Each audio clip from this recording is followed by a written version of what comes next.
Hey everyone, today I will show you how to recover deleted files from Google Drive, and here is how it is done. Delete the file. First, the video shows deleting a file from Google Drive by clicking on the three dots next to the file, choosing Move to Trash, and then permanently deleting it from the trash. Recovery process. After permanently deleting the file, you have 30 days to recover it. To recover, open a browser and go to a specific recovered link, which the video provides in the description. Log in with the same Google account used to delete the file. Submit recovery request. Click Request File Recovery and fill in the necessary information, including your email address and details about the files.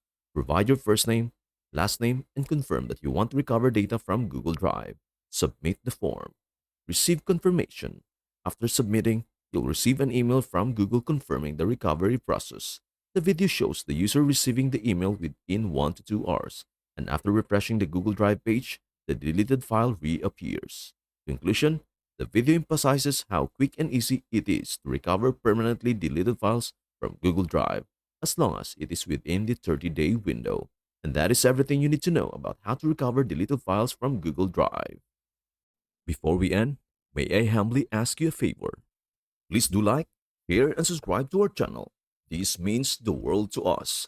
Thank you so much for watching. We hope to see you in our next video.